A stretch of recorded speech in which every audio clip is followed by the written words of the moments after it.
This is episode 21 of Cinescope. And you coming? Why, to the North Pole, of course! This is the Polar Express!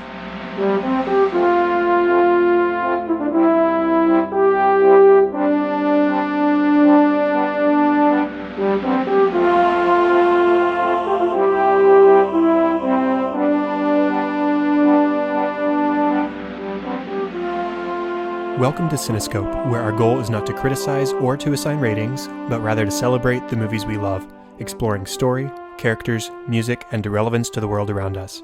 I'm your host, Chad Hopkins, and today I'm doing something very different and very special, a commentary track of one of my all-time favorite movies, The Polar Express. This is technically the 25th release piece of content on the Cinescope feed, so thank you all for your continued support as we move along and continue putting out a show that I'm pretty proud of. After I introduce the movie and those involved in making it, I'll let you know when to hit play so that you can follow along while I talk about the movie. What I notice, what I know about its production, all of our usual topics, story, characters, music, and relevance. So before we get to that, let's start with stuff about the film. It was released on November 10th of 2004. It was directed by my favorite director, Robert Zemeckis, who also directed Romancing the Stone, the Back to the Future trilogy, Who Framed Roger Rabbit, Forrest Gump, Contact, What Lies Beneath, Castaway, Beowulf, A Christmas Carol, Flight, The Walk, and most recently, Allied. It was written by Zemeckis and by William Broyles Jr. and was based on the book by Chris Van Allsburg, who also served as producer for the film. The music is by Alan Silvestri, who composed all of Zemeckis' film scores, or at least most of them, and the score for Captain America: The First Avenger, The Avengers, and is also set to score the upcoming untitled two-part Avengers movies. This movie stars Tom Hanks, Daryl Sabara, Tom Hanks, Nona Gay, Tom Hanks, you get it, Jimmy Bennett, Eddie Deason, and Michael Jeter. And so now, on to the commentary. To prepare for this, I've watched the film twice, one of those times in the theater, in IMAX 3D, and one of those times starting and stopping in order to take many notes. I think the grand total was 15 and a half pages. And I also read the book by Chris Van Allsburg again, and watched all the special features on the Blu-ray release. I don't plan on this commentary being nonstop, but I will be talking most of the time, so I would recommend turning on your subtitles so that you can still follow along the dialogue in the movie as I talk over a lot of it. For synchronization purposes, I'm going to hit play and say now when the WB logo appears on my screen. And just remember, this is a commentary. It's synced to the movie, so I might stutter over my words a little bit. Can't really edit it out. Just bear with me, and I hope you enjoy this. So with that out of the way, and with the WB logo lined up on your screen right as it appears, I will count down from 3, and when I say now, that is when you can hit play. And here we go. 3, 2, 1, now.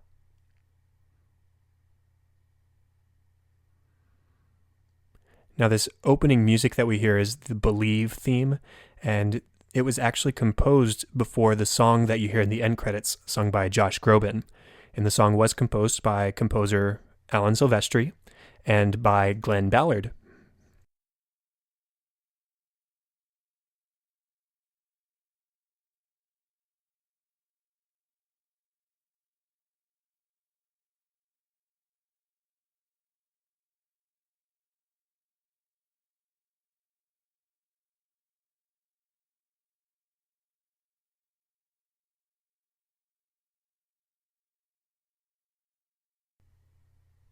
Now, this opening monologue is almost word for word from the book, with one key change.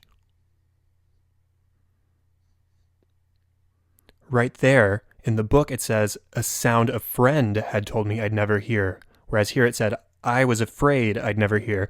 And so by making this change, they sort of changed the hero boy's motivation from proving a friend wrong to proving himself wrong, because he's afraid that Santa wasn't real. He's a skeptical character in general because of that. It's not that he's questioning this one thing, he questions everything. And we see that throughout the course of the movie as he continues to express doubt over various situations or decisions.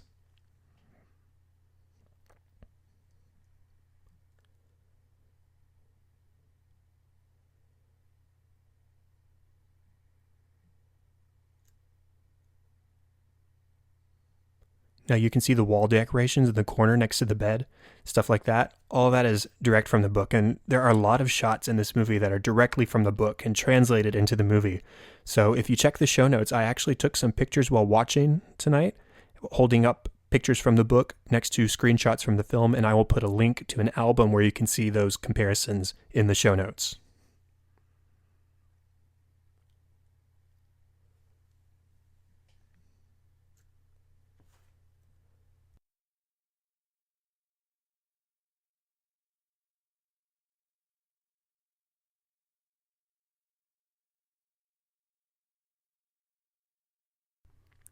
Now here we're really seeing his desire to see Santa, seeing his dad carrying Sarah. And I mean, like I said, we're seeing his desire to see Santa, but we're also seeing at the same time his sort of penchant for quickly debunking Santa. He doesn't want Santa to not be real. We're about to hear him sort of feel guilty to have told his sister that he wasn't sure if Santa was real.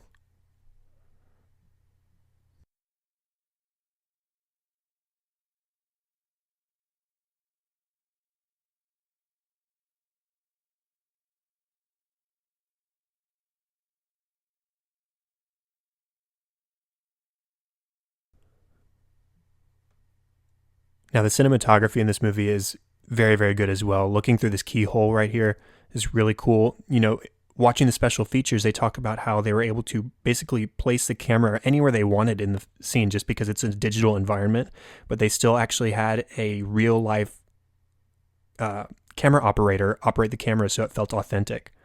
Now, the music that you hear here is heard a few times throughout the film, and I'm going to refer to it as the doubt theme.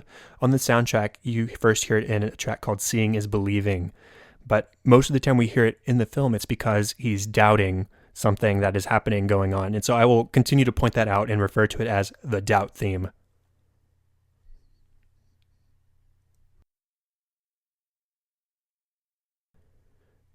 Now, the idea of the encyclopedia is sort of a reliance in science rather than faith, which of course makes belief in Santa difficult. And this particular shot is very important. Remember the camera going below and showing him up through an object, because it only happens one other time in the movie at the end. And it's important to remember that because it's a good sort of juxtaposition.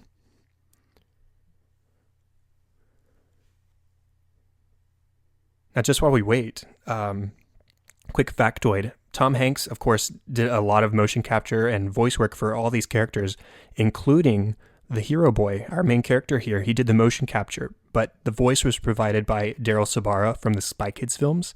But Josh Hutcherson from the Hunger Games series actually did some additional motion capture work, probably as a stand-in. I love that hubcap shot.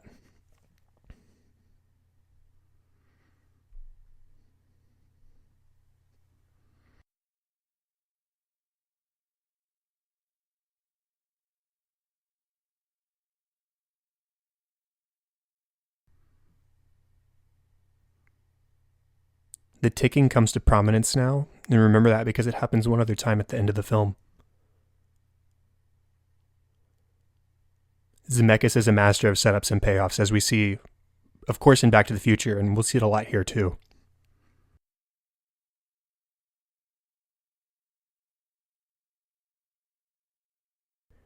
And it is 5 to midnight. Keep that in mind.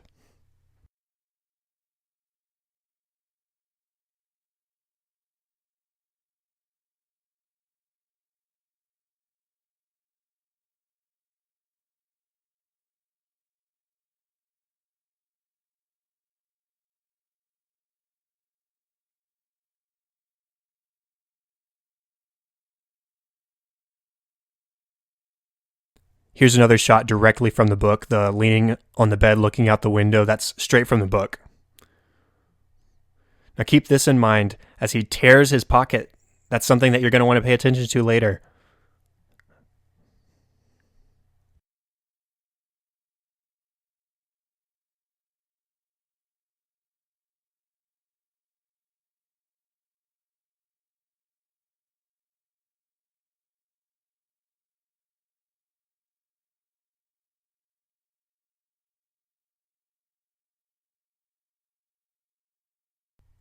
I love the steam reveal here, revealing the train for the first time. And this is basically the shot that we have on the front cover of the book.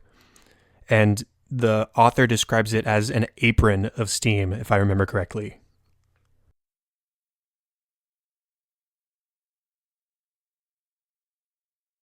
We also still haven't seen the full name of the train. That's about to be revealed in a second, so pay attention to how they reveal this. It's a really cool shot.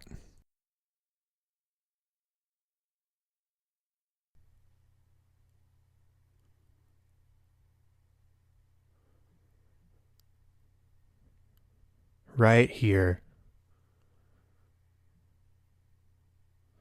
Just a simple pan.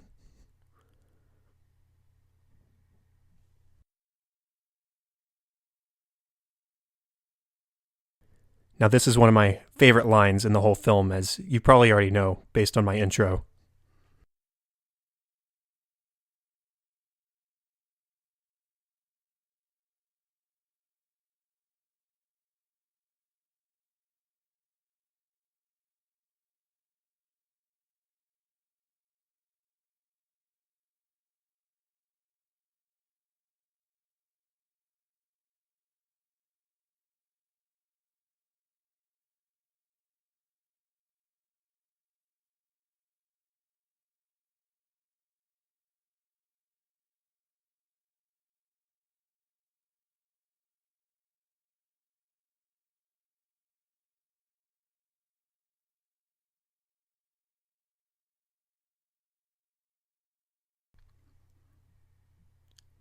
I love the idea that the Polar Express picks up those in their crucial year regarding their belief in Santa. It's like they're seeking to preserve innocence and wonder as well as the faith in the magical.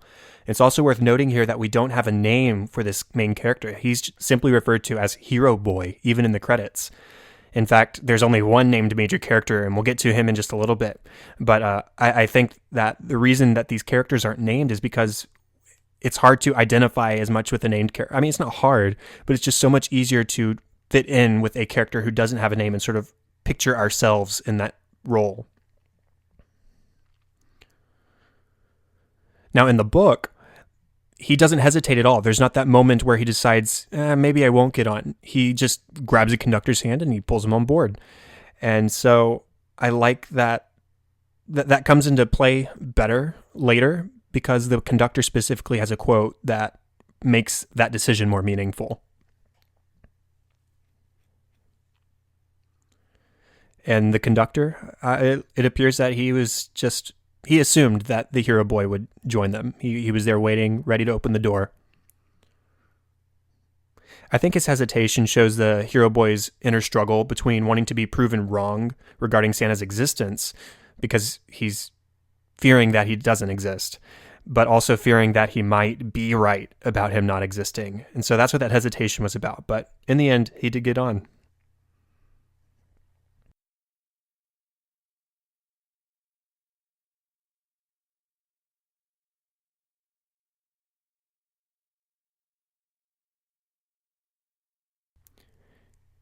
If you can, listen to the songs the kids sing throughout these sequences in this car, because they sing a few songs that we don't hear until later. So here they're actually singing the Polar Express main theme, and we don't hear that until much later in the film.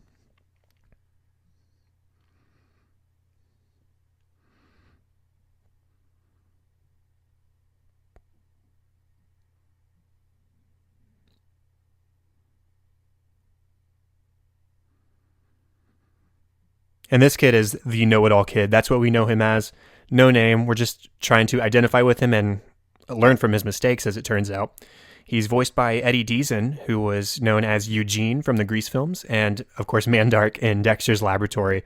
And the actor looks just like his character here if you were sort of trying to put a face to the name.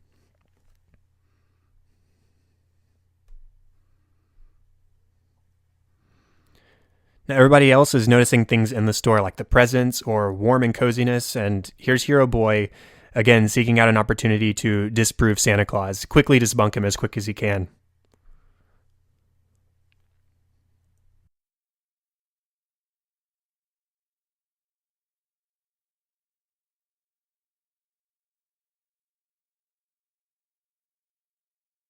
Did you hear that musical cue? Again, they're trying to draw attention to the fact that you need to remember that there's a hole in his pocket, in his right pocket. Don't forget.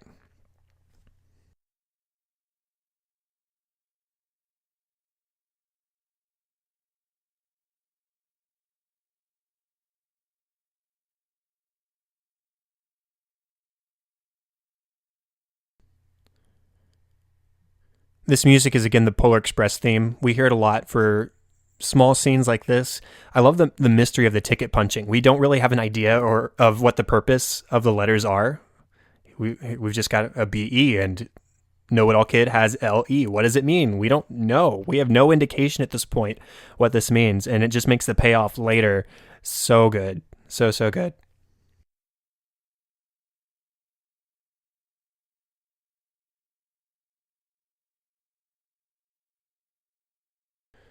Now remember, Billy's house here is bleak and undecorated. Check out the steam reveal of Billy here too. It's pretty cool.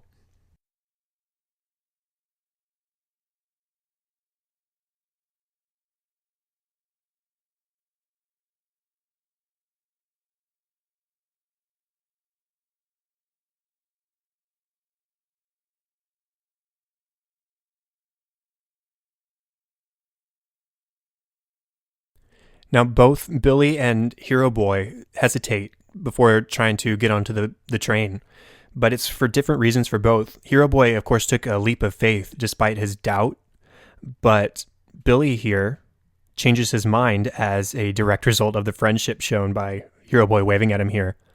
Now, the music that's playing is important right now. There are many times throughout this film where the music quotes songs from the film, and sometimes the part of the song is important because the lyrics it is referencing. So right there, we heard a preview of Billy's song later, lyrics being, "I'm wishing on a star and trying to believe," or "With all this Christmas cheer, it's hard to be alone." And I mean, hey, that's the situation he's in right now. It's hard to be alone, but it's Christmas time. It's Christmas Eve. And so that's why the friendship wave from Hero Boy sort of helps him be convinced to join everybody.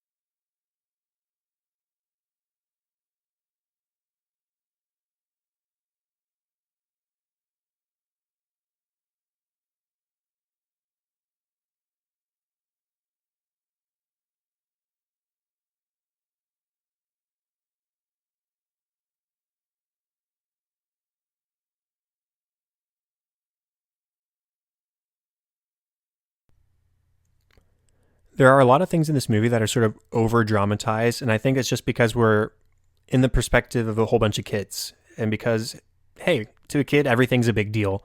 And so the break scene there was just an example of a scene where a relatively simple thing is just over dramatized.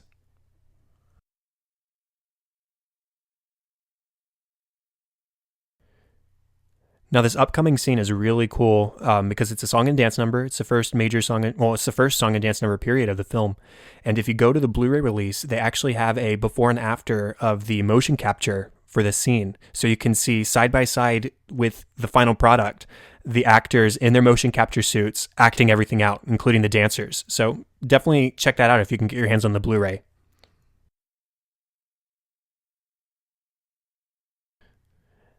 This scene is also a first glimpse of the magic of the train. There's waiters doing flips everywhere.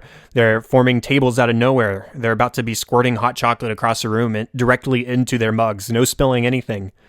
And I mean, Tom Hanks just gets a chance to have a blast, and I think that's really cool.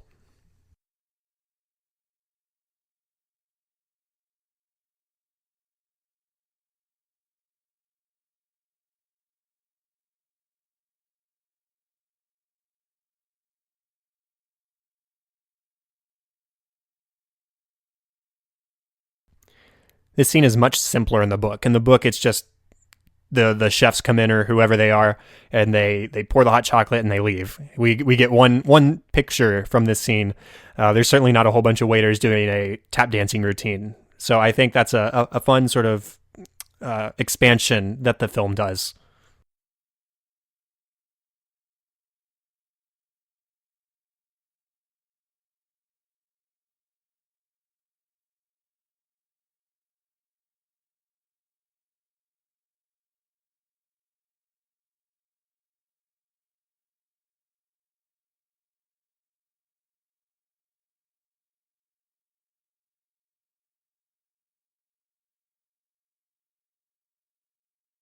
And here's the know-it-all, always taking an opportunity to show off his knowledge to others, or rather, what he knows versus what they don't. Earlier we had the type of train. Here he's talking about Montezuma and his drinking chocolate. He's about to mention train regulations.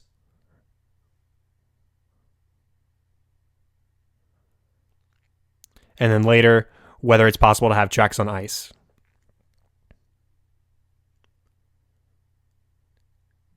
Now, Hero Girl, because again, she doesn't have a name, she's showing here that she's a kind soul and she's thinking first of others. She just wants to make sure that Billy is included.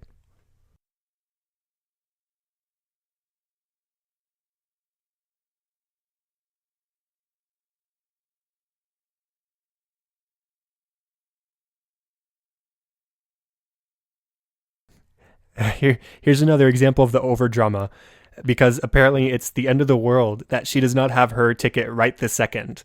And again, I think it's just because they're kids. Everything's a big deal.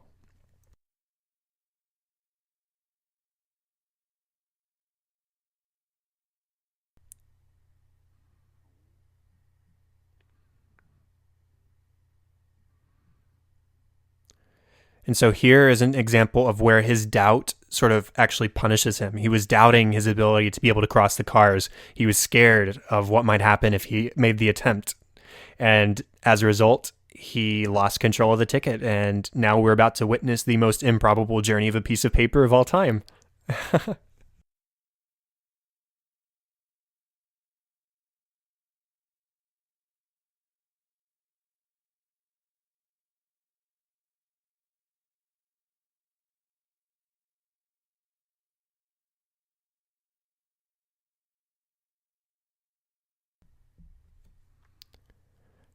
Now, this shot of wolves coming up is another one directly from the book, without the ticket. In fact, right there is pretty much the screenshot.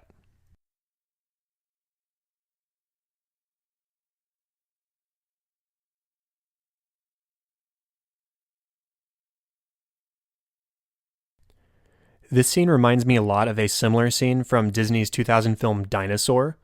At the very beginning of the film, there's an egg that contains the main character, and he's passed around throughout dinosaur to dinosaur. And there's actually a similar scene where a pterodactyl grabs the egg and flies down a waterfall just like that, and then loses control of the egg.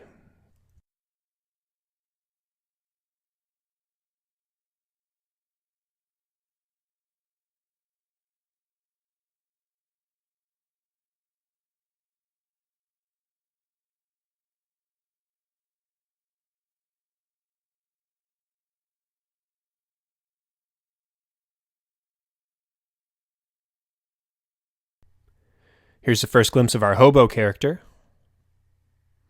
I love that he's sort of introduced early. We don't know who he is. We don't know why he's there, but he pops up later.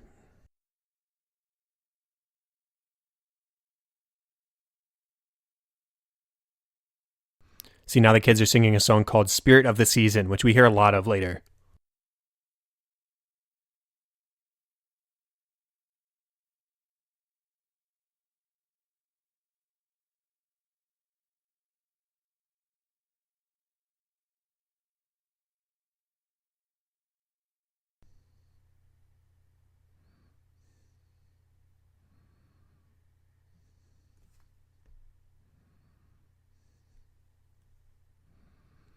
I like that we can still see the ticket in the air vent behind the conductor.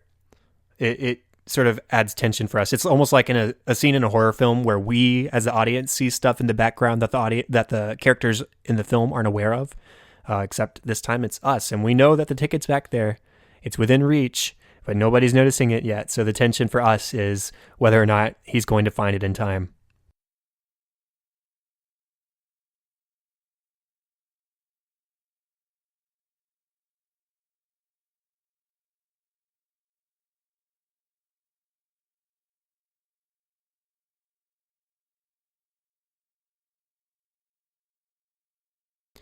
This is the first time we sort of doubt the know-it-all's knowledge of everything, because throwing somebody off a train does seem a little bit far-fetched.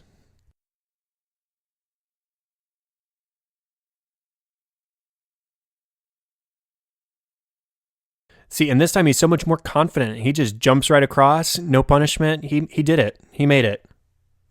He's learning from his mistakes. Now, the theme playing right now is what I'm going to refer to as the Trouble theme. This is actually the second time we've heard it. The first time being when Billy tried to chase down the train. And now Hero Boy fears, oh no, Hero Girl got thrown off the back of the train. And so that's when we hear the Trouble theme.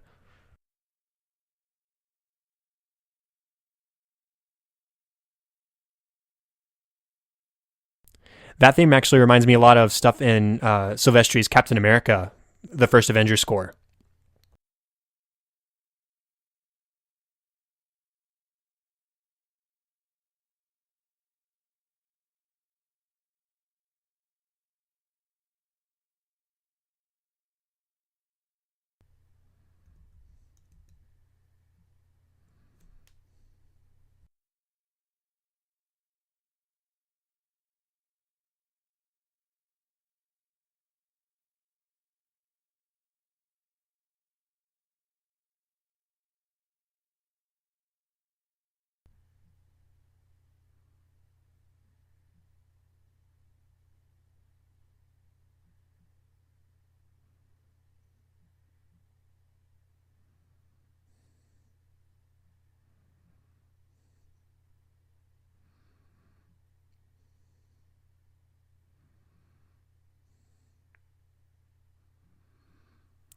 And here we have Tom Hanks again.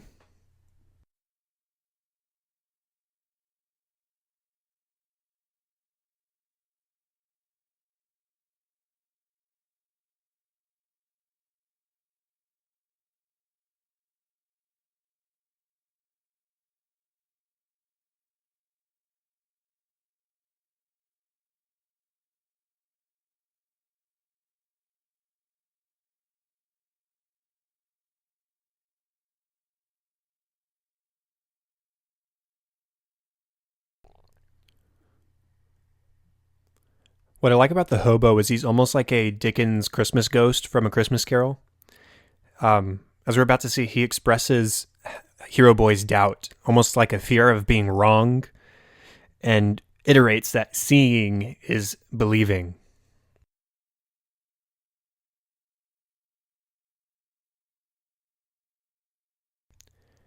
Now, if you do get the Blu-ray and you do go in and watch some of the special features, you get to see a lot of Tom Hanks in his motion capture suit. And it's fascinating to watch because every time you see him, yes, it's Tom Hanks, but also every time you see him, you can see what character he's emulating. His face is different. His acting, like his body motion, is different. It's very cool. And this particular scene, something that they did, the way they filmed these scenes where Hanks portrays both characters, was he films one character and he'll remember some things that he does as he's one character. And when he records the other character, he'll remember those things and respond to them as the other character. It's pretty cool.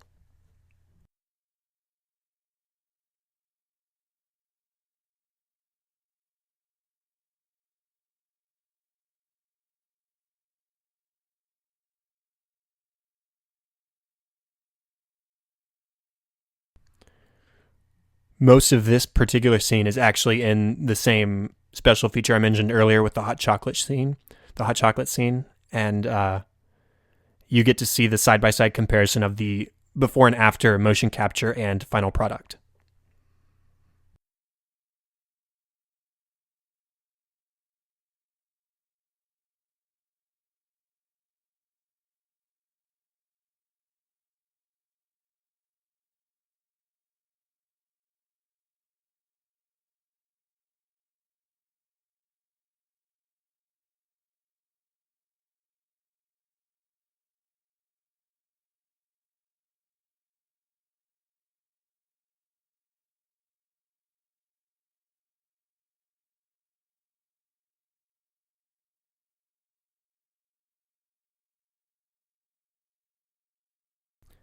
And now we hear the doubt theme again.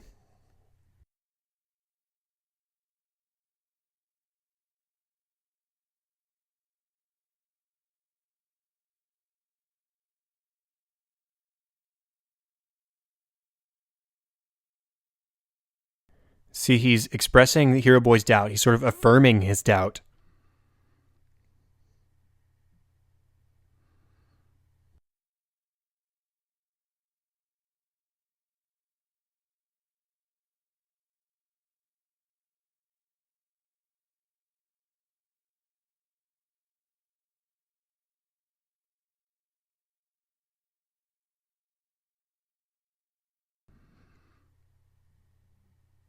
But at the same time, we just got a hint. He's a ghost. He's the very expression of the things we doubt being real, a real life ghost. And so that made me think it's maybe expressing the idea that whether we have opinions over whether something exists or not doesn't affect its existence. So like in the case of Christianity, for example, I believe God is real. If somebody else doesn't believe God is real, then does it affect whether God is actually real or not just because that person doesn't have an opinion? No, it doesn't. I always marvel in this scene at the fact that he's wearing nothing but slippers and pajamas.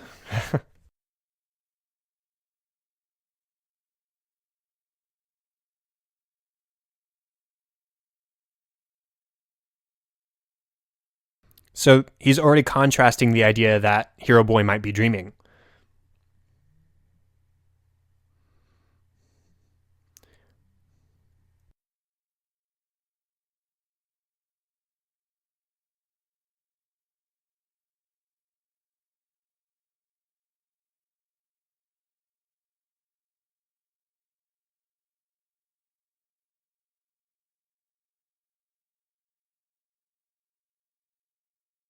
I love that even though he was sort of reinforcing Hero Boy's doubt earlier, even he is exasperated by Hero Boy's excessive questions.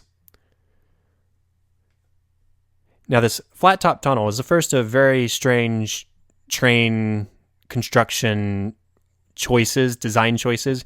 There's just so very little room for error. But the scene coming up is one of the more creative in the film.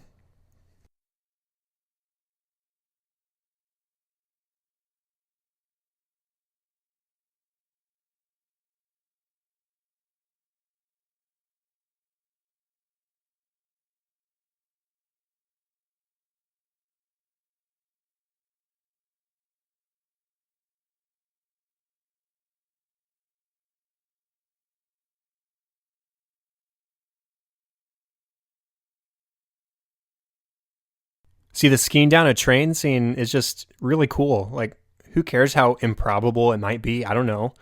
It's just fun.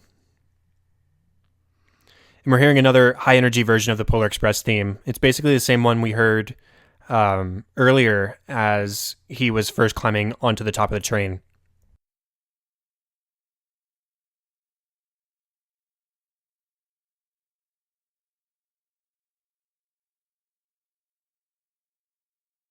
Now, there's an interesting deleted scene featuring a couple characters we're about to be introduced to.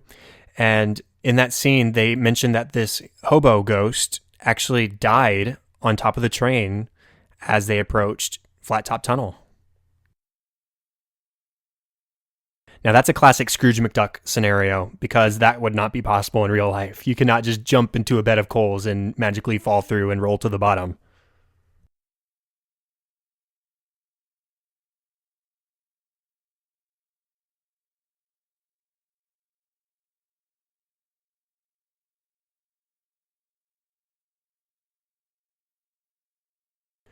Now, these engineers, their names are Smokey and Steamer, and it is the last film appearance by Michael Jeter, who you may know as Father Ignatius in Sister Act, or Norm in Air Bud, Dell in The Green Mile, or Udesky in Jurassic Park 3. The characters were voiced by Andre Sugliuzzo, and they have a deleted song called It Takes Two that you can see on the Blu-ray.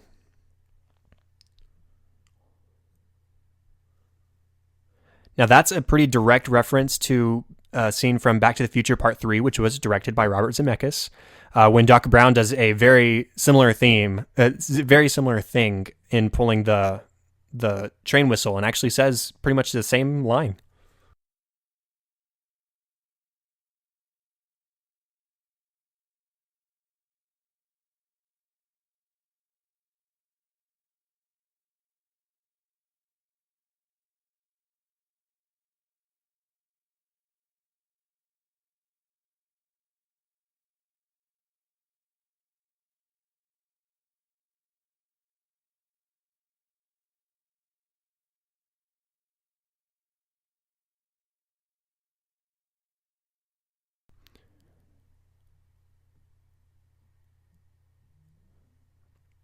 So here he is expressing doubt again.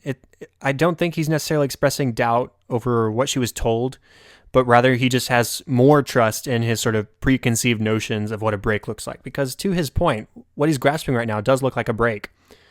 But the fact that he just changed his mind and decided to go with what Hero Girl was pointing to as the break, and what she said was the break because she was told that, that's another turning point for him in the film. Having faith and not doubting.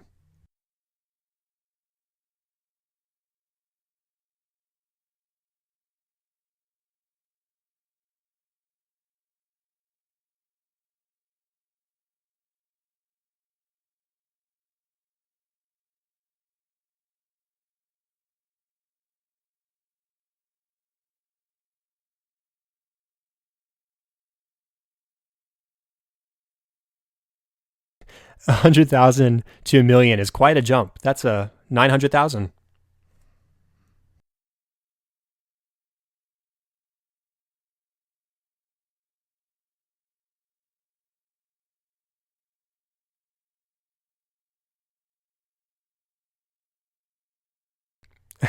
Here's another example of another silly thing that it shouldn't make sense. It doesn't need to make sense. It's just a fun thing.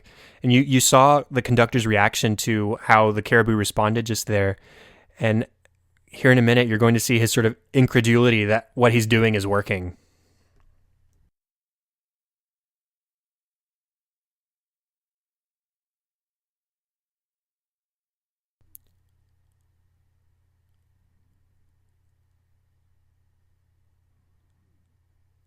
So look at his face right there. He's, whoa, that worked. Wow. And so the fact that he's so surprised sort of validates the silliness in my mind.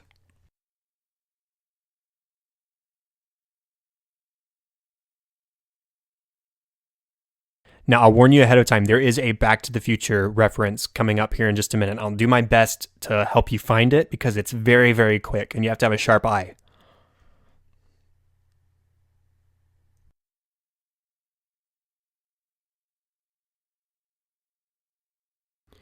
Here we have the Believe theme again.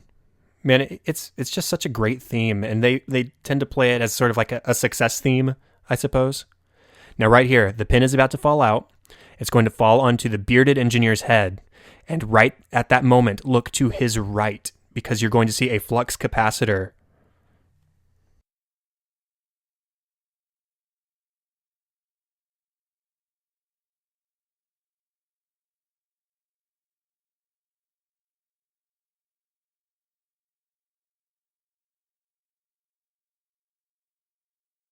Here it comes.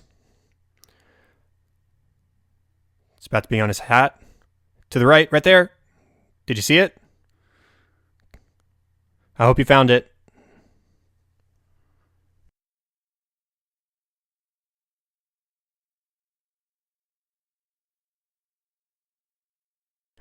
Now, as I mentioned, I saw this movie just a couple days ago in IMAX 3D. I had never seen this movie in the theater before, so it was awesome. And this scene in particular looks great just because it's like a roller coaster.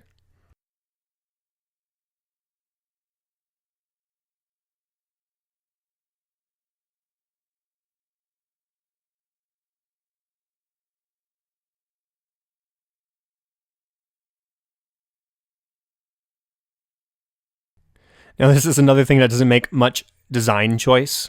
Like, it's strange. Again, it's a great scene. And, I think it might actually just be a quote to the book because there is a line from the book that reads, "Faster and faster we ran along, rolling over peaks and through valleys like a car on a roller coaster." And what is more like a roller coaster than a roller coaster itself? This whole sequence is like an advertisement for Murphy's Law because everything that could go wrong is going wrong. First, the pin fell out. Now he's about to swallow the pin. They're on this roller coaster strapped to the front of the train, and we're about to see there's ice on the tracks, and then the ice is going to crack.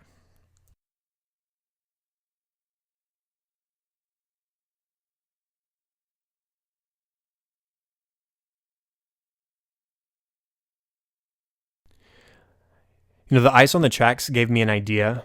Um, the know-it-all kid expresses the true fact that you can't really build tracks on ice because ice melts, right? And so you can't build tracks just on open water unsupported. So I wonder if it's possible that these tracks only exist on Christmas Eve for the purpose of the Polar Express. It would explain the tracks that go down the residential streets as well, and through downtown and whatnot, and as well as on the frozen lake right here. Just a cool thought.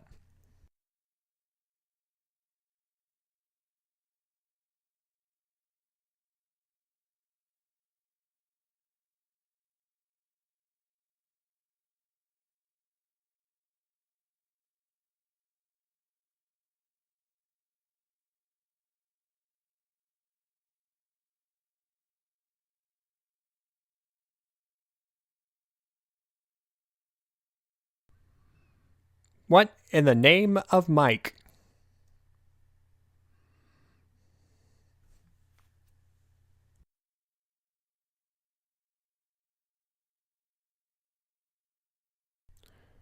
I like watching this scene. I don't know how technically accurate it is, but watching the sort of skill of the engineer operating the train and how he maneuvers it so easily. Well, I wouldn't say easily, but he knows how to do it is what I mean. Like if I was sitting there on the train in control of it, I would have no idea how to go right and left or turn around or anything like that. So the fact that he does and he does it so skillfully is impressive to me. Whether it's accurate or not, I think it's cool.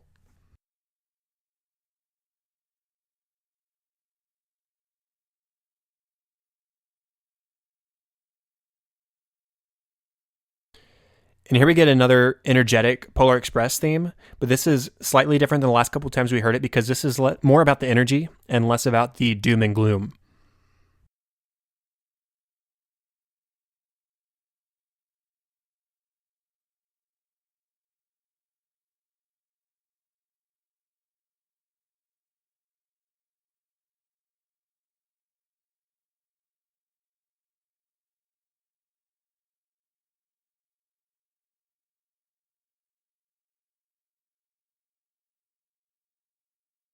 And here we have more ticket drama as they're coasting along with the track without tracks. There's cracked ice that's chasing them down behind them, and they are more concerned about a ticket. And it just goes to show for kids, whatever is happening in the moment is a priority.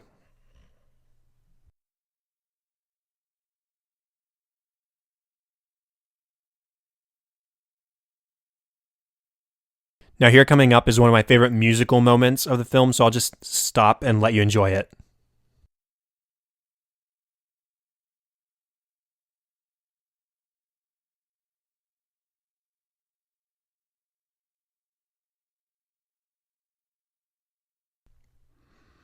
Like I said, the Believe theme sort of acts as a success theme, and they just successfully rejoined the tracks, and that was just a such great moment for the theme.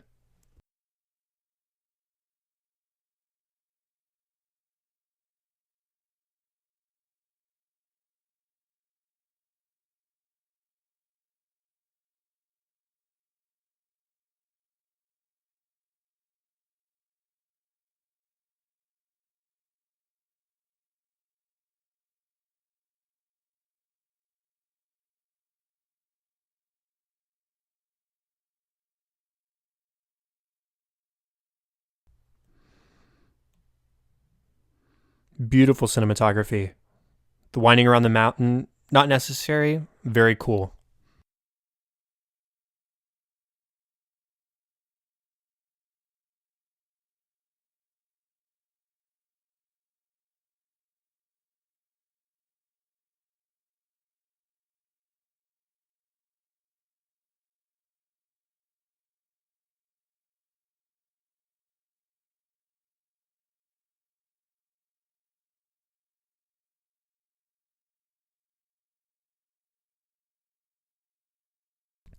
See, the hero girl is just so quick to believe that something like an angel saved him, something mystical, magical.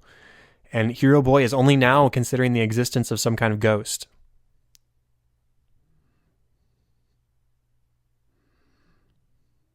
And that is the money quote from the film.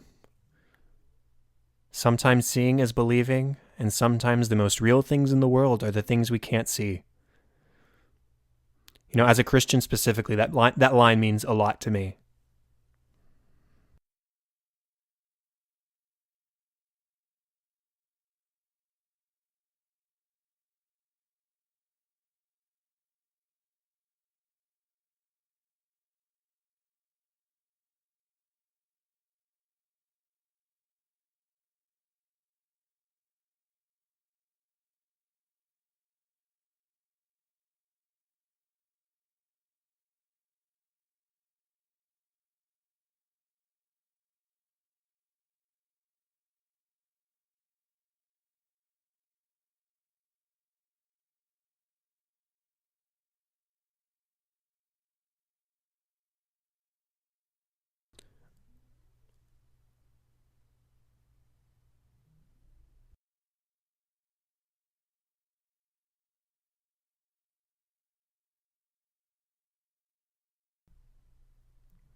So he's about to shout, "You're a doubter."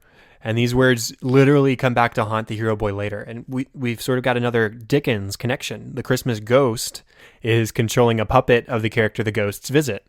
And I mean, nobody wants to be like Scrooge. I'd be pretty scared in this instance too. In that kind of car filled with broken toys everywhere. It's a scary scene.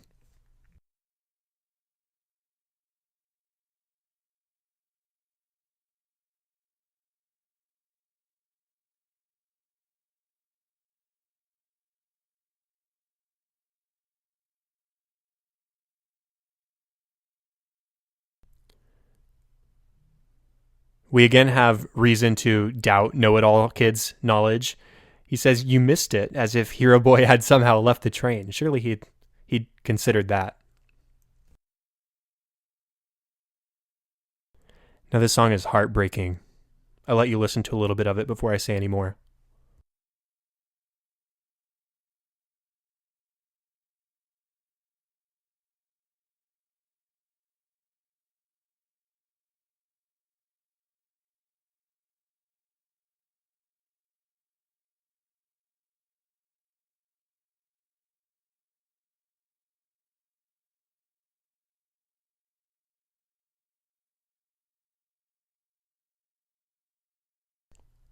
See, Billy, his full credited name is Billy the Lonely Boy. So he's lonely, he's poor, he's never had an experience with a friend or with Santa. And so he's desperate to prove that Santa hasn't forgotten him.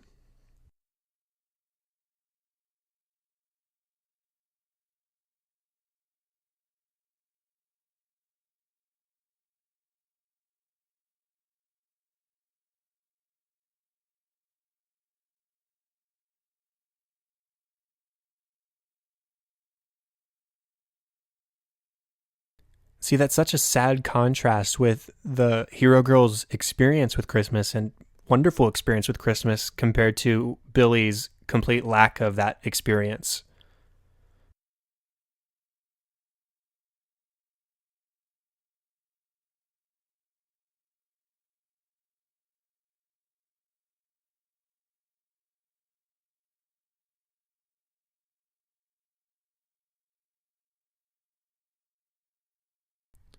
But here we see him getting wrapped up in Hero Girl's warmth and kindness, and it just becomes a straight up duet. They're singing together and enjoying each other's company.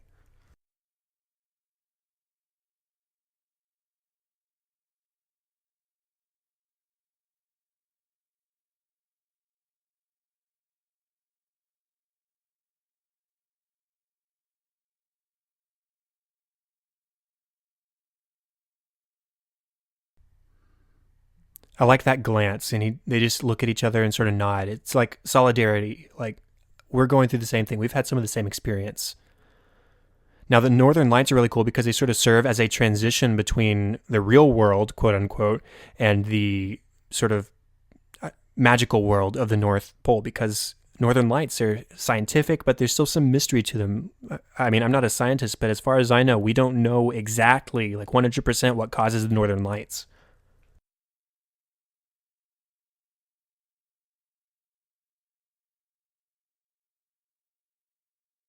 And here we get the Polar Express theme.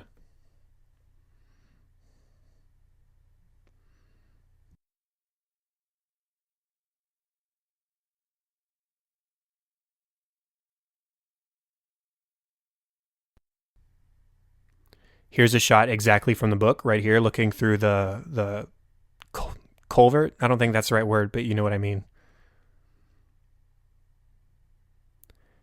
And so is this shot right about here? Not here.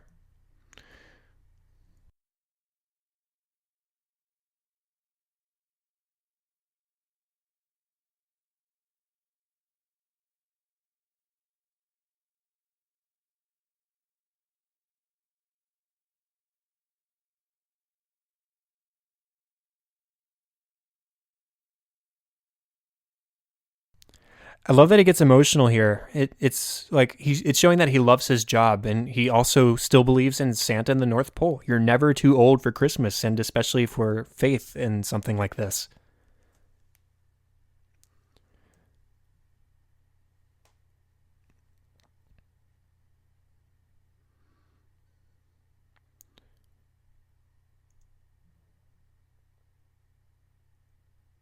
Now, that dialogue about the ocean liner out on the sea and this scene right here are directly from the book.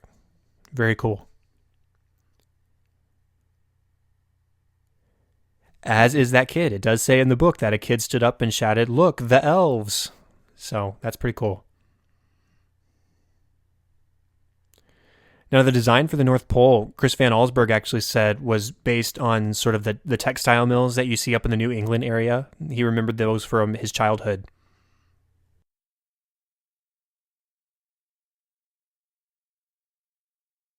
Such an appropriate use of "Oh Christmas Tree" right there.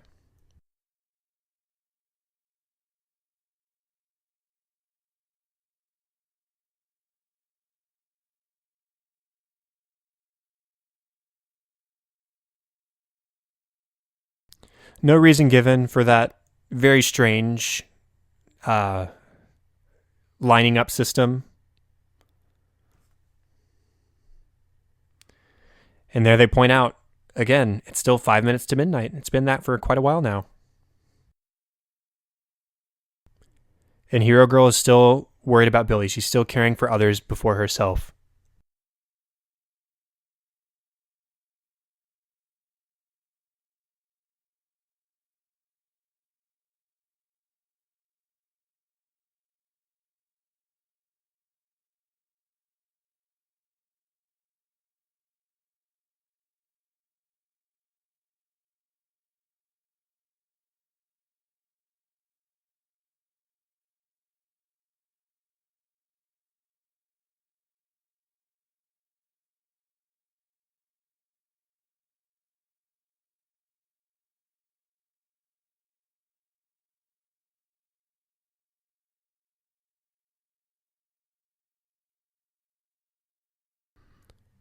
That makes me so sad. I think he's probably worried that his concerns regarding Santa remembering him might have merit.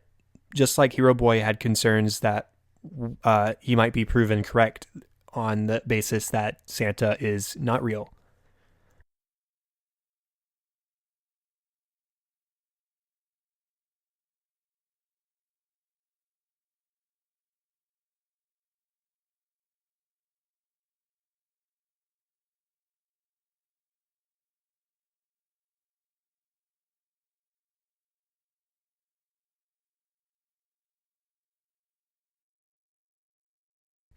We get some more roller coaster fun.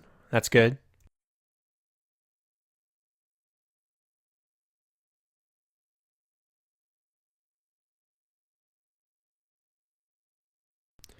That's another example of Zemeckis setups and payoffs. The kid knew to look for a break because he had used it earlier.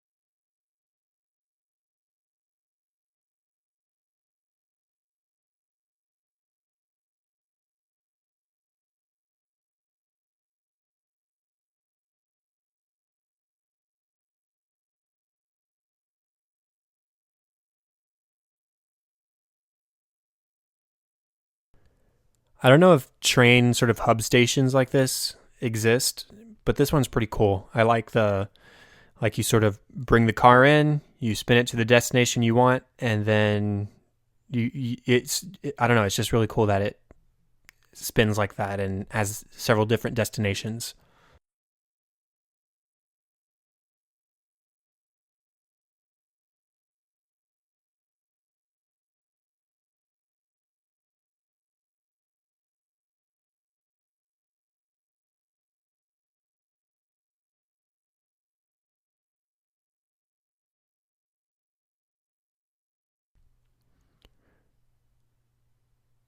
Now, there's a lot about the North Pole regarding the sort of mechanics of the North Pole and how things work and what exists that I really, really like. And one of the things that I really, really like right now is that the North Pole is just constantly playing classic Christmas songs. So right now we've got the Andrews Sisters, and later we hear some Sinatra and Crosby and Perry Como. It's just a nice touch.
That particular musical flourish is very Back to the Future esque. And there we see Hero Boy's continued doubt versus Hero Girl's continued confidence. She's not letting Hero Boy put her down this time, since she ended up being right last time regarding the train break. And in turn, Hero Boy is learning to trust Hero Girl more, especially with her expressing that kind of confidence.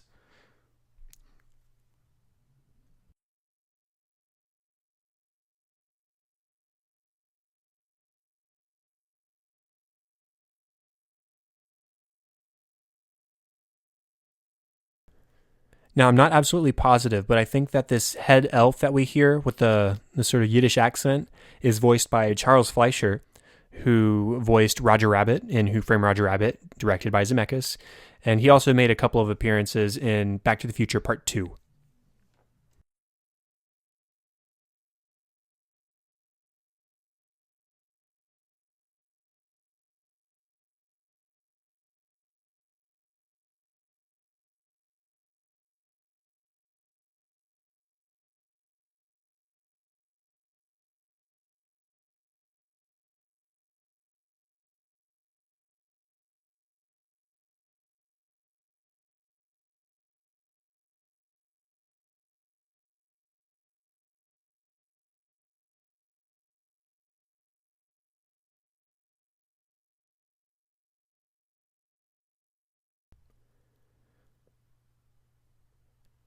And we're about to see, ultimately, despite being essentially the naughty nice police, the elves go more towards the side of compassion But of course, we gotta put them on the check twice list for next year.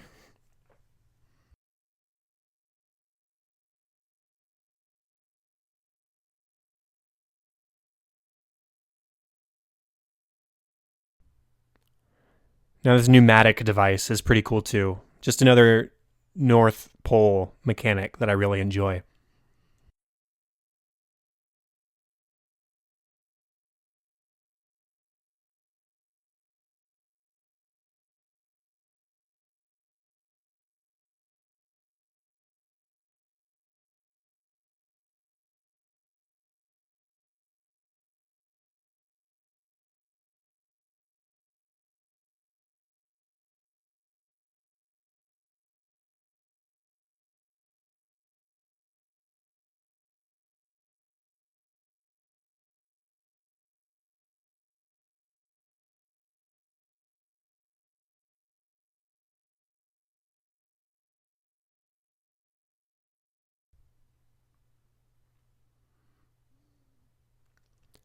Now, this talk of the bells that they can't hear anymore for one reason or another, we still don't know exactly what the significance of the bells are. We just know that only Hero Girl and Billy can hear them, and Hero Boy can't for some reason. We don't know what the significance of that quite is just yet.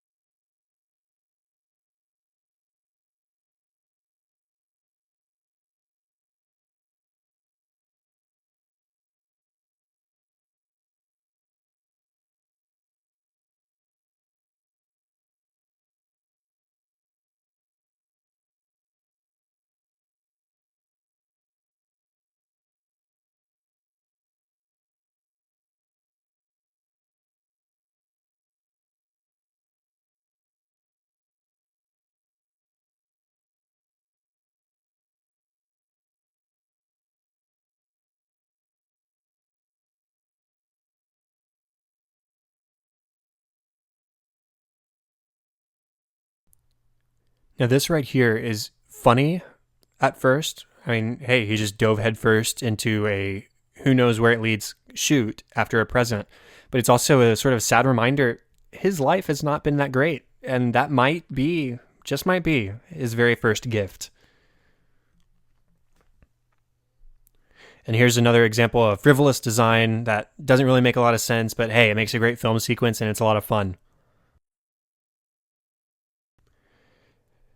And here's one of the first times we get a sort of remix. Remix isn't the right word. A juxtaposition of both the Believe theme and a song called Spirit of the Season, which just started, if you're synced up with me.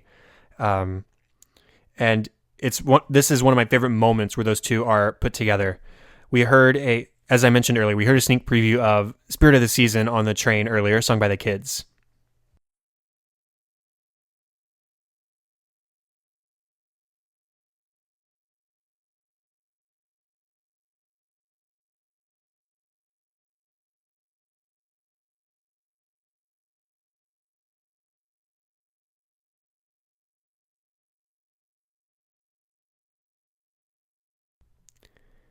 He's so excited, and that just makes me so happy. But I also love this. Those are the rules. You gotta wait until Christmas to open your gifts.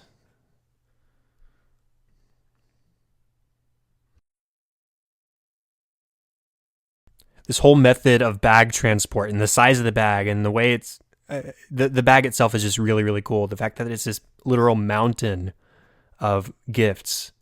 They're about to be airlifted via rope launcher to air helicopter thing.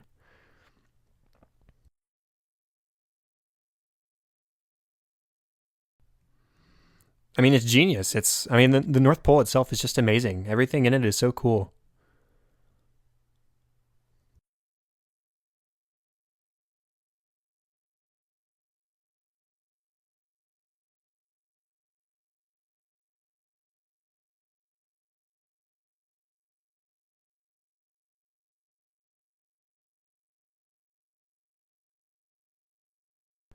Now, this music, you should recognize it because we've heard it a whole bunch of times up to this point, and it's just a sort of fanfare that basically says what's happening is awesome. It's like a "this is awesome" signal.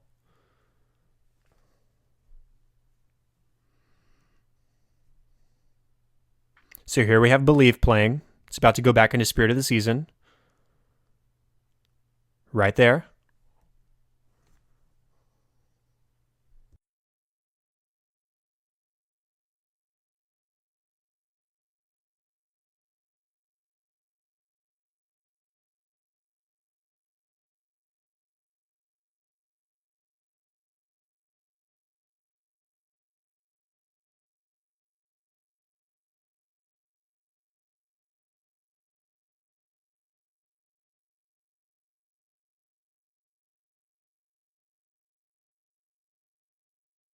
And here we have another overdramatic child moment as, well, it's about to be revealed. Something is pulling Billy's leg. And Billy is still clinging to that gift, his likely first gift, despite the quote-unquote danger he's in. Whatever has his leg. Which is just, boom, the know-it-all kid. Really not that big a deal, but again, the kids, overdramatic. It's okay. That's kids.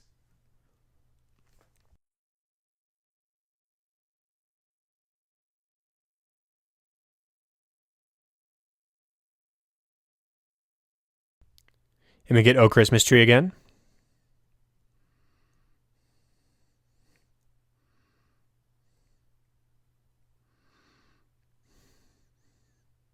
The elves are so polite. They're probably Canadian.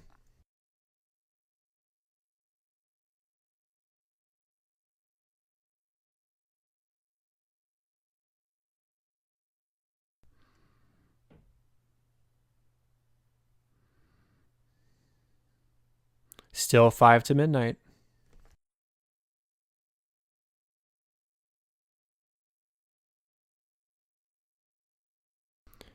Now, right there, he just said, "I don't think we're going to make it."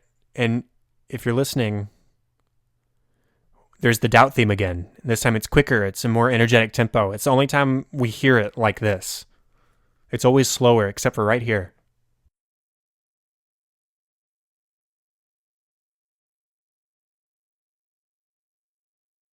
Here's "Believe" again. And I mean, we get it a lot in the North Pole specifically. We've heard it through the whole film, but in the North Pole specifically, we get it a lot because I think the location is essentially the epitome of something you have to believe in.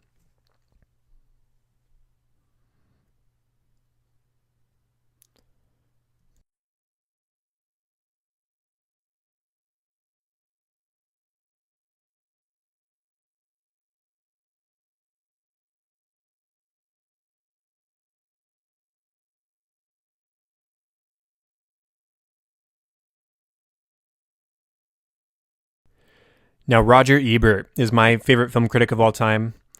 I just always sided with him. I agree with most of what he wrote, I should say.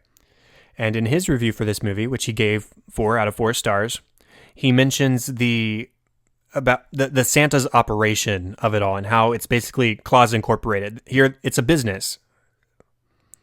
He talked about the efficiency or well-oiled machine of it all, as the conductor just said. Ebert's review is linked in the show notes if you want to read that and check it out.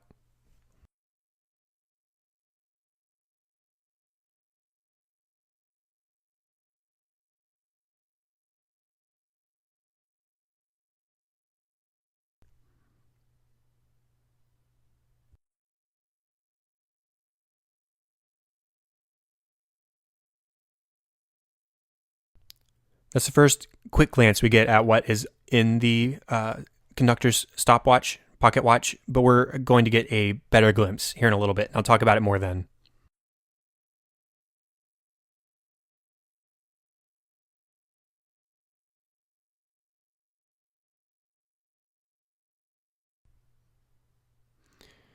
In this scene, we get a lot of Christmas Carol integration, which I think is a lot of fun.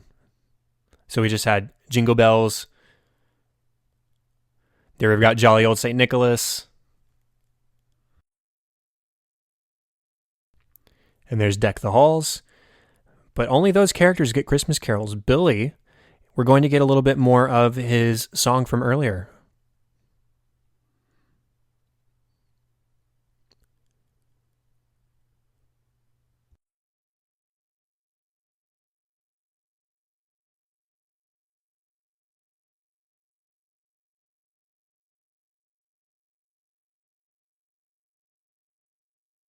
Now, I mentioned how the lyrics of the song selections they use is important. So right there, we heard what could be used lyric-wise as presents for the children wrapped in red and green, which is Billy's gift, and hoping Santa's on his way. Very appropriate.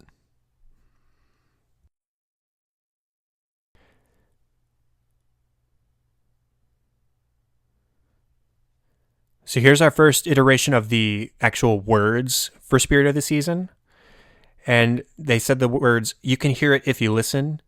And then they've got wherever it is, you need to share it. So that might be a reference to the bells themselves, which we're about to see.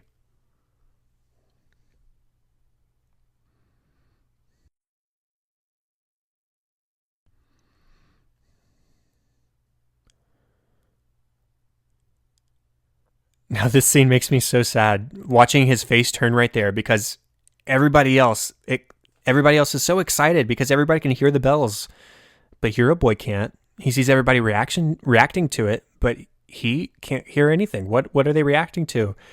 And it sort of breaks my heart. He looks like he's about to cry right here because he realizes he's the only one who's not able to participate in this because he can't hear the bells for some reason.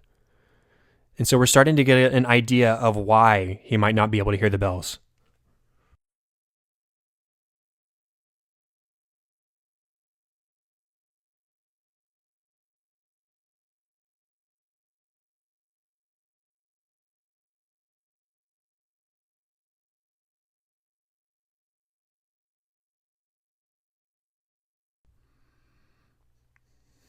This is amazing. I think it's so funny that they chose to use Santa Claus is Coming to Town as an introduction to Santa before he enters the area.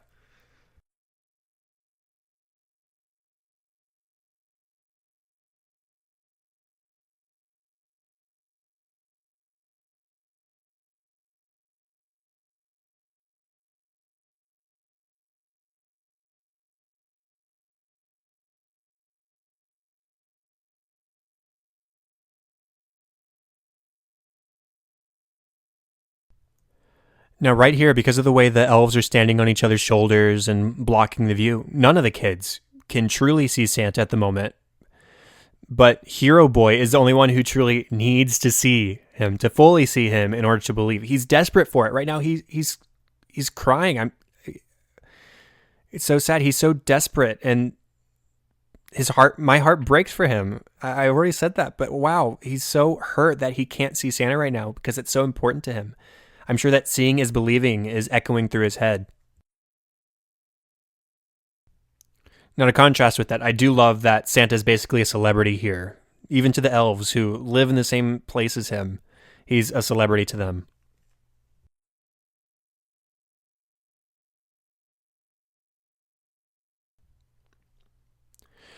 Now, at the start of the film, when he was looking at his encyclopedia, I mentioned a specific camera shot that you needed to remember because it comes back one more time. That's about to come forward.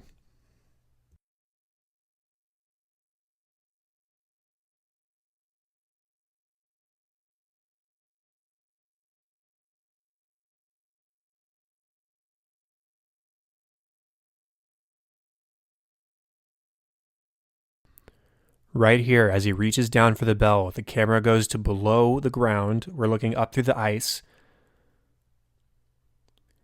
And remember, the last time we saw this shot, it's the only other time that shot is in the film. He's reading about the North Pole in the encyclopedia, about how it's stark, barren, devoid of life.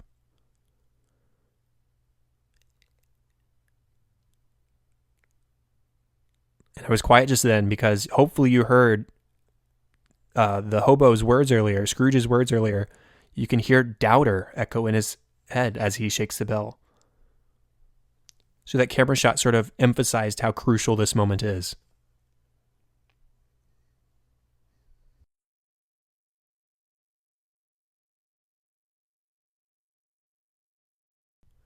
And oh man, is the first ring of that bell so sweet. It's the only thing we heard in that moment because it's the only thing that matters. And now we're back to the believe theme, and there's Santa. So it's important to note he doesn't physically see Santa until he has fully committed to believing in the idea of him, which is why he can hear the bell.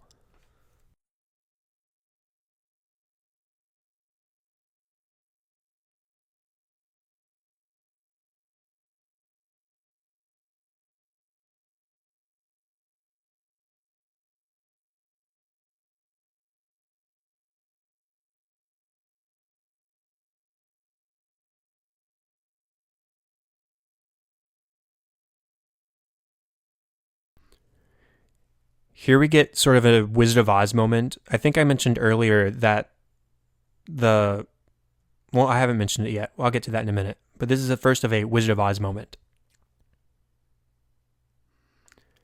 It's like, here's your courage. Here's your patience and humility.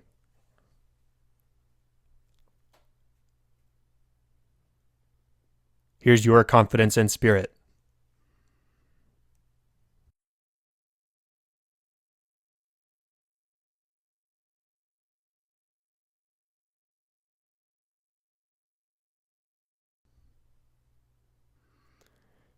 And he calls him Billy.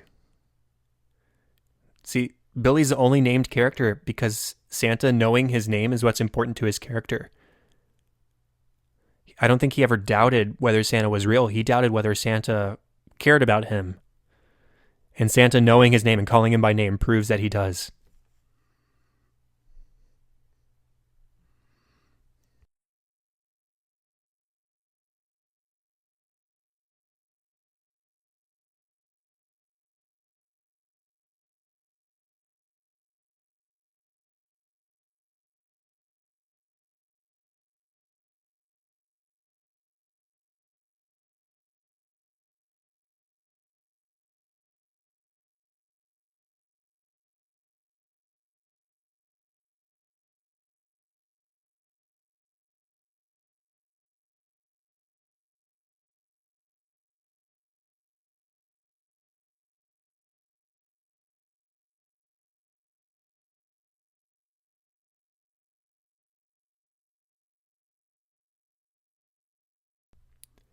Now that is interesting specifically because earlier he expressed a familiar sentiment before he actually climbed on the train.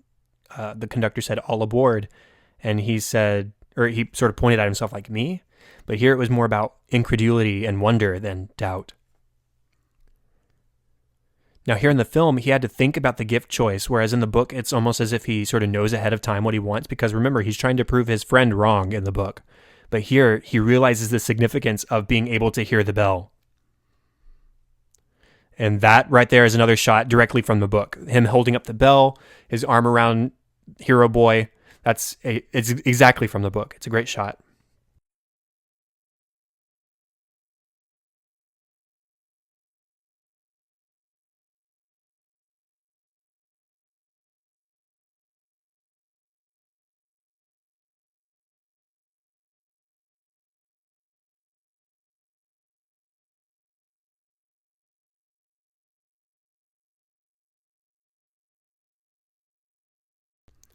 And after being 5 minutes to midnight for the whole earlier part of the movie, it finally turns midnight as soon as the bell touches his hand, the first gift of Christmas. And that's actually something taken from the book.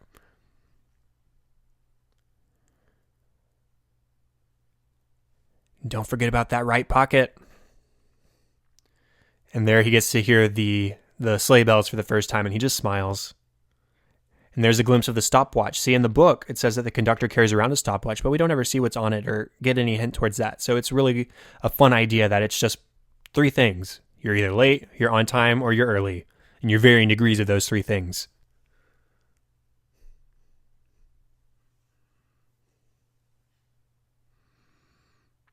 Now, on the bell, real quick, we actually have a couple of Polar Express bells on the family tree. And one of them specifically is my very favorite. It's got a small section that's hollowed out. You see Hero Boy and Santa on the sleigh with the bell. And then the bell itself actually has the word believe etched into one side of it. And that's my favorite ornament on our Christmas tree. And here we get a fun mishmash of a whole bunch of Christmas carols.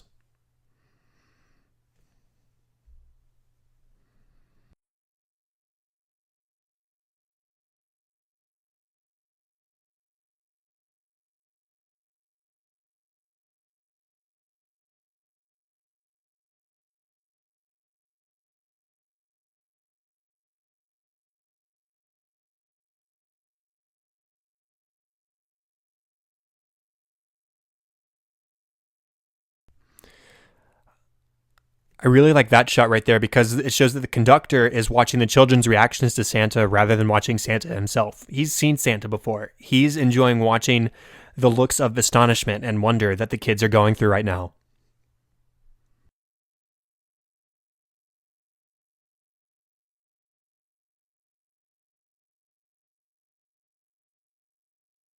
And as he answers that, that's the first time he has given it a definitive answer to something rather than expressing doubt. And we get the reprise of the Believe theme. This gorgeous shot of the Christmas tree as he flies over the elves. They still show just as much joy as always.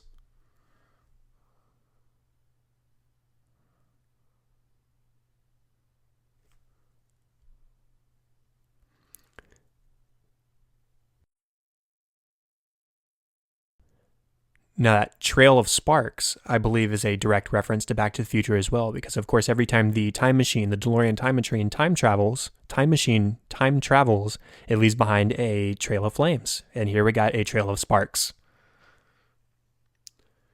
I like how the Santa here is a traditional Santa. I love like his costume design, and I love that he sticks to Santa norms. He's got the on dasher, on dancer. He's got to the top of the roof, to the top of the wall, and then dash away all. And that's where the Back to the Future trail reference fits in.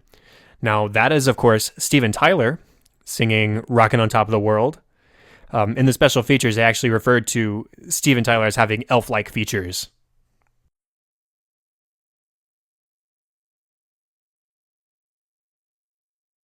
Now, something I mentioned or sort of alluded to earlier, there's the idea of Hanks playing multiple characters in this movie lends itself to the Wizard of Oz-esque quality to some of it.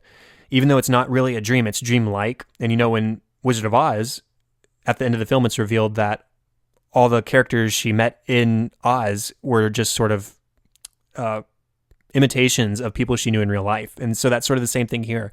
Hero Boy's father sort of appears as all these different characters in the Polar Express world.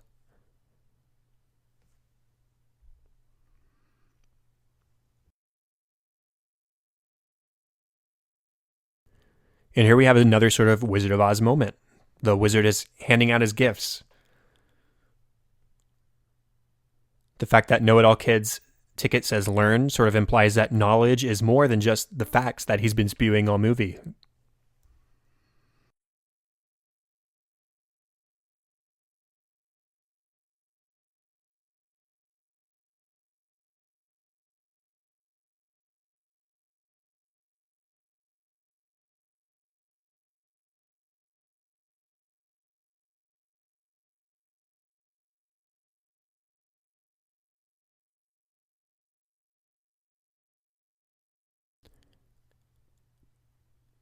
See, he can trust others now because he has friends now, and that's what friends do.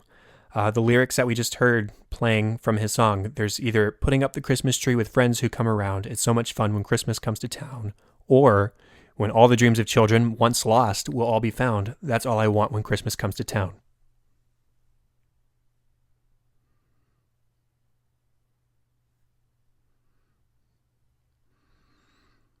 And leading, it sort of reinforces her confidence and kindness to others because those are good leadership qualities.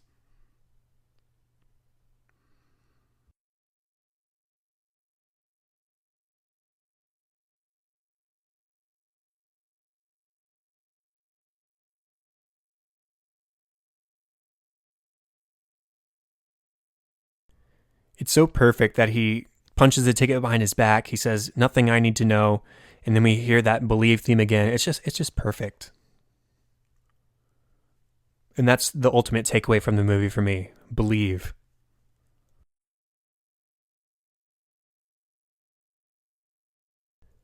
And there we just got a similar audio cue from earlier in the film when he first realized that his pocket had a hole in it.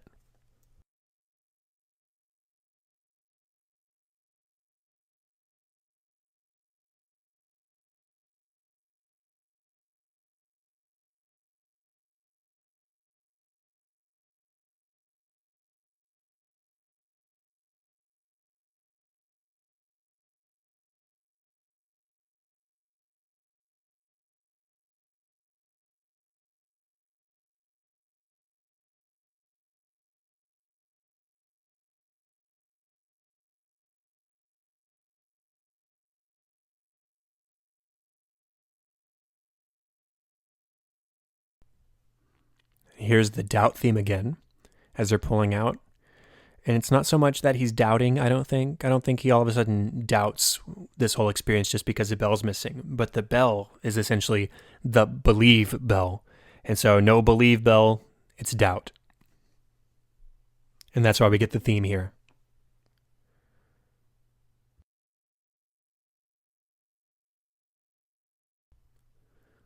Then we get the shot of the elves dancing here. That's beautiful. And we pan up one more time. And here in the theater the other day is the first time I realized that the tree is standing on a compass and all the directions point south. So there is the true North Pole right there. Dead center.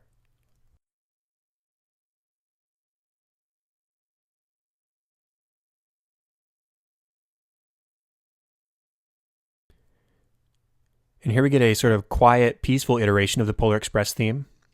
It's the first time we've heard it like this.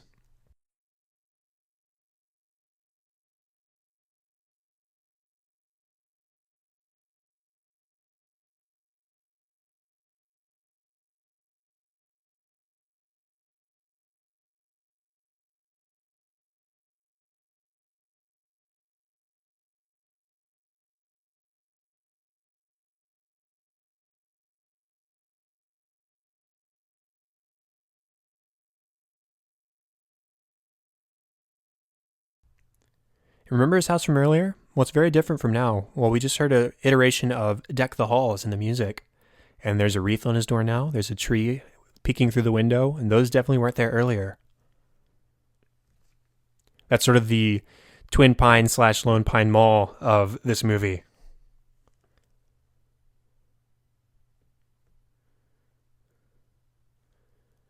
And one more time, we hear a piece of Billy's song from earlier, and the lyrics, again, presents for the children, wrapped in red and green.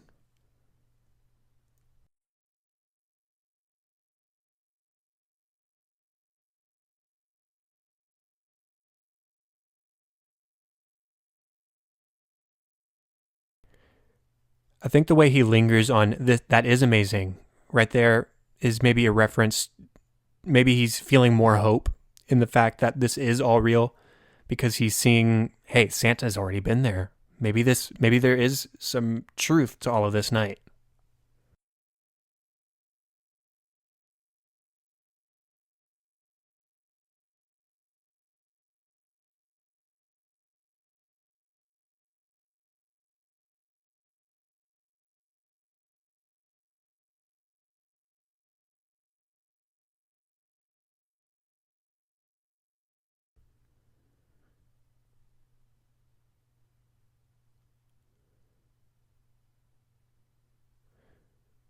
We've got another soft iteration of the Polar Express theme, and that actually right there, it sounded a little bit like the love theme from Back to the Future Part 3. Now, I don't think they're insinuating a romance from here. It's just a similarity in Silvestri's music. But I think the Polar Express theme has sort of transformed into a sort of friendship theme. It's been, of course, the theme for the train. It's been a theme for exciting things happening on the train. And now it's a theme for friends on the train. And after such an exciting night, words sort of escape them.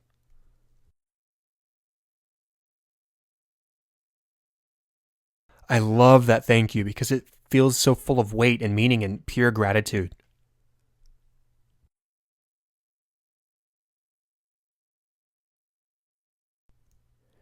In that quote, deciding to get on is what makes the hesitation from earlier and the decision to get on so much more of a payoff here. Because his life has changed for the better, because despite his hesitation, which, again, as I mentioned earlier, it's different from the book, he climbed aboard, and it's about the journey rather than the destination.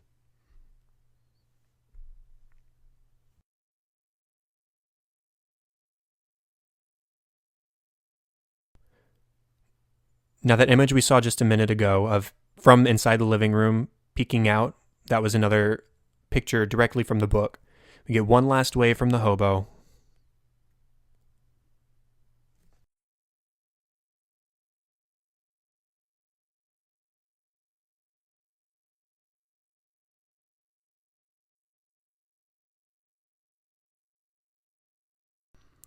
And now we have the doubt theme one more time. Because the train is gone. He's back in his house. nothing is different. The bell is still missing. Santa's cookies are still there. There's no gifts. So he's hoping beyond hope that everything was real as he's climbing up to bed. And if you saw the clock on the mantle there, it is still midnight. So there's clearly some time travel stuff going on here tonight.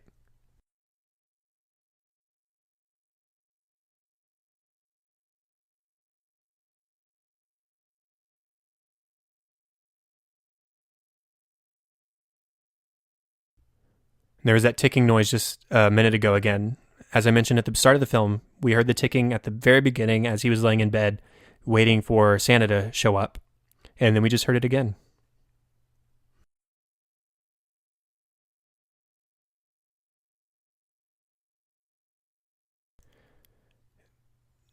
Now he just re-ripped his pocket again. So was it a dream? Was it not a dream?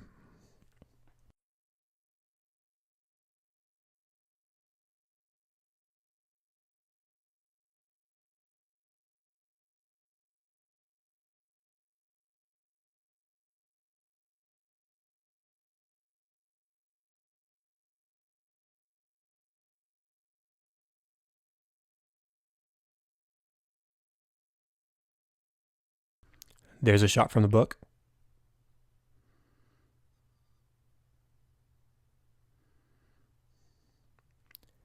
And believe one more time. And there was that slight hesitation and as he went to shake the bell, because I think a little bit of him feared that, hey, maybe it was all a dream and this bell isn't going to do anything for me.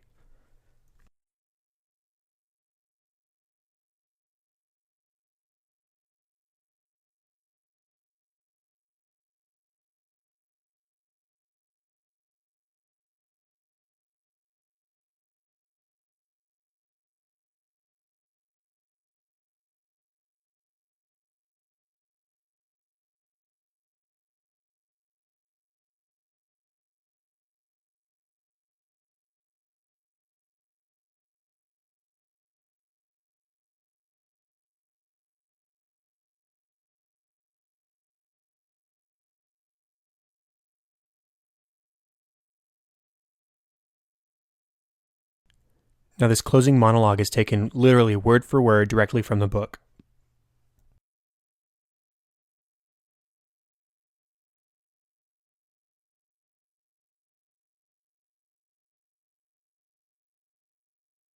So is this image of the bell on the table. And if you watch, here in just a second, there's a twinkle in the bell, and then you can see Santa faintly outlined. Right there. And now he's gone. That's something I didn't notice until I was in the theater the other day.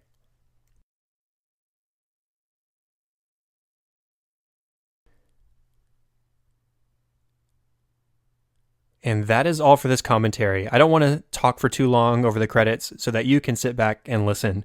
Stick around to hear Josh Groban's recording of Believe and replays of songs from the movie, including a fantastic choral arrangement of Spirit of the Season and more Silvestri goodness. Please be sure to let me know what you thought of this episode so I can consider whether or not to do more like it in the future. It was a lot of work, but I had fun putting it together. But if it's not something you guys are into, I understand. Just let me know. I'd love to hear your feedback. Thank you all so much for listening to episode 21. I'm Chad Hopkins. This was Cinescope, and we'll be back next week with episode 22. Have fun and celebrate movies. And Merry Christmas.